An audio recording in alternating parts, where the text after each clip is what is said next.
Está con nosotros la secretaria de SEDATU, la titular de SEDATU, Rosario Robles. Rosario, ¿cómo estás? Muy bien, Pascal, muchas gracias, muy buenas noches. Bueno, has estado últimamente en una estrategia pues de prevención del delito que se llama Caminata Nocturna, en compañía del secretario de Gobernación, porque es un programa conjunto de la SEGOV y la SEDATU.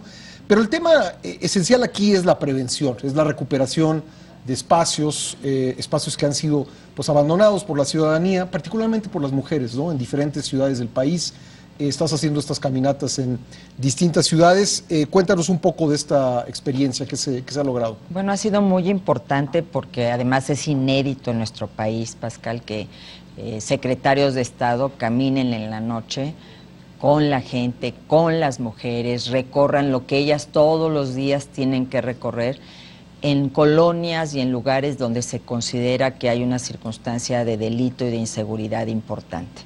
¿Por qué? Porque las mujeres tienen más miedo de salir a la calle, porque las mujeres se recluyen en sus casas, porque tienen temor de que sus hijos anden en la calle, porque se sienten amenazadas. Y entonces esta estrategia se trata de recuperar la calle para las mujeres. Por eso el esquema, el programa se llama Ciudades Seguras para las Mujeres, y partimos del hecho de que ellas saben lo que pasa en la colonia, en la esquina, en donde está la pandilla, en donde hay robos, donde hay lugares inseguros. Y la SEDATU participa, porque todo el mundo podría decir, bueno, ¿y qué tiene que ver la SEDATU con esto? En toda la estrategia de intervención urbana, es decir, en la recuperación de los espacios públicos, en la recuperación, en la iluminación, en la recuperación de centros deportivos, etcétera. Toda esta parte de la intervención urbana que tiene que ver con la seguridad es en donde participa la SEDATU. Creo que es obvio que no le vamos a ganar a la delincuencia sin acciones de verdadera prevención del delito. Así es, este es el gran enfoque y el gran cambio, es decir, es esta perspectiva de ir a la prevención, de trabajar con la gente, de organizarla, de identificar con ellos las principales problemáticas y cómo intervenimos los 3 niveles de gobierno. Muchas veces es una poda de árboles, porque la gente siente que la calle es oscura porque el árbol tapa la luz. Y entonces ahí identificamos cosas tan elementales como esas, y entonces, a ver, presidente municipal, te toca esta tarea. Pero yo creo que aquí la clave es el contacto con la gente, el que la gente se siente escuchada, gente que ha estado abandonada de repente en su colonia, que está estigmatizada por la violencia. Van los secretarios, va el gobernador, va el presidente municipal, la recorremos y entonces sienten que su voz vale, que su presencia es importante para el gobierno del presidente Enrique Peña Nieto. Has estado en Ciudad Juárez, en Colima, en Durango, en Aguascalientes y un punto del que quería hablar, que estuviste recientemente en Tonalá. Ahí se dio recientemente el descubrimiento de un horror de personas detenidas contra su voluntad en un centro pues de atención supuestamente de atención a personas con drogadicción. Digo, hay un verdadero deterioro del entorno urbano absolutamente. En México. O sea, ¿cómo es posible que se dé una cosa así sin que nadie se dé cuenta, además, ¿no?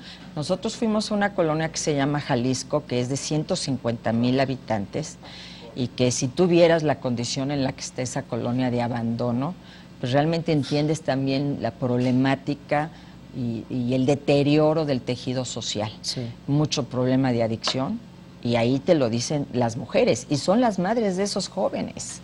Y es lo que platicamos con ellas, pues son sus hijos, y entonces cómo los recuperamos y cómo los rescatamos.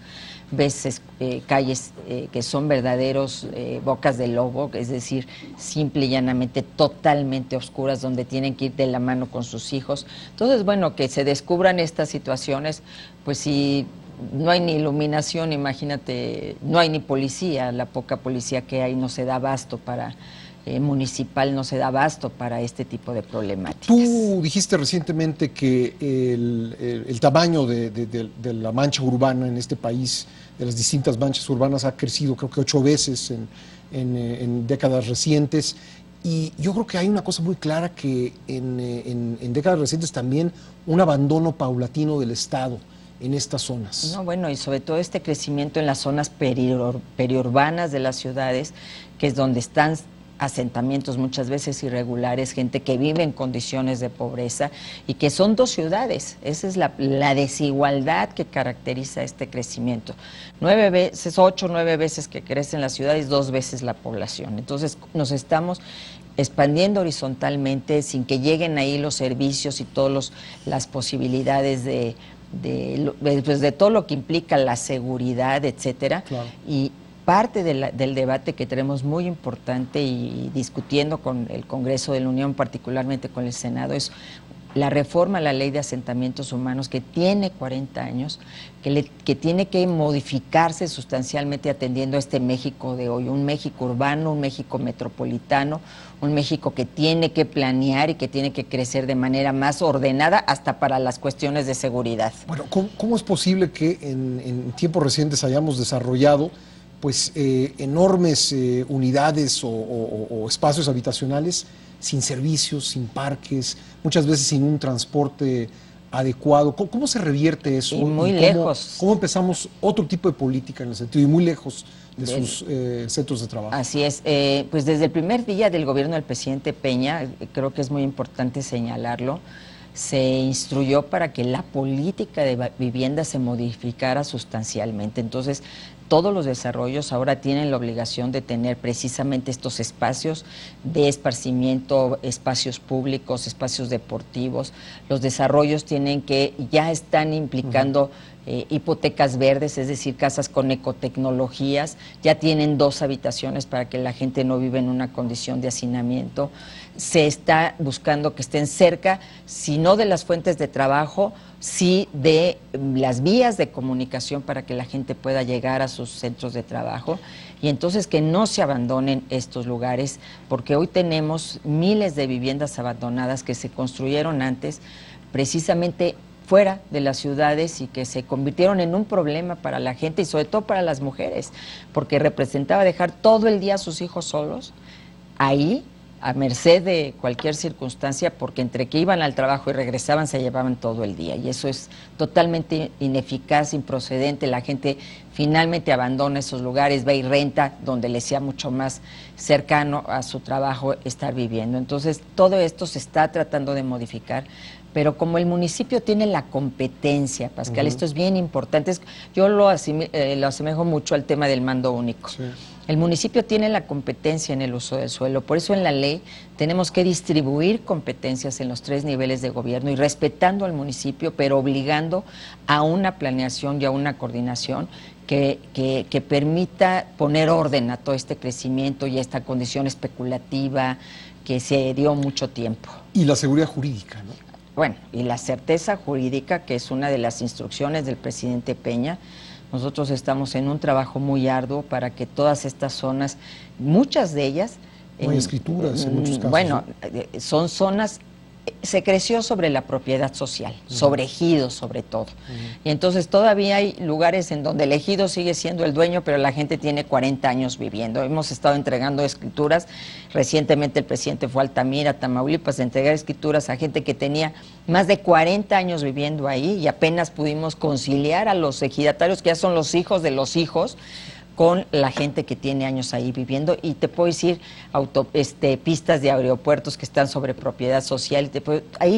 Estamos haciendo un gran trabajo de regularización para dar certeza, porque eso la inseguridad jurídica también inhibe la inversión, inhibe muchas circunstancias, y nosotros tenemos que trabajar en un sentido contrario. ¿Cómo llegamos a esto? ¿Mucha corrupción? Bueno, pues corrupción y desorden, falta de planeación. Se olvidó la planeación como una herramienta fundamental de la política pública, ¿no? Yo creo que el último gran programa que hubo de ciudades fue aquel de Colosio, de las 100 ciudades intermedias, ¿no? Que estamos hablando de hace muchos años. Entonces se fue un crecimiento totalmente desordenado, sin una rectoría del Estado, sin una política nacional de desarrollo urbano, que es lo que estamos tratando de recuperar, que haya una visión nacional. La competencia es local, pero tiene que estar bajo una lógica nacional que impida que reproduzcamos errores y que además lleguemos a situaciones como las que vivimos, por ejemplo, en la zona metropolitana del Valle de México, sino tenemos que prever en otros lugares, en otras zonas metropolitanas. Tenemos 59 en el país. El 60% de los mexicanos viven en esas 59 zonas metropolitanas.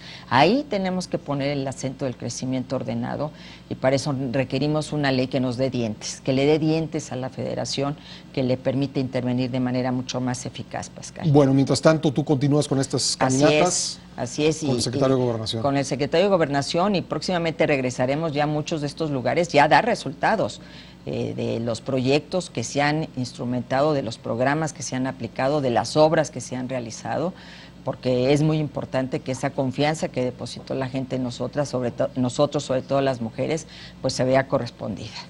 Rosario, muchas gracias por venir. Gracias, Pascal, te agradezco muchísimo. Rosario Robles, titular de la SEDATU.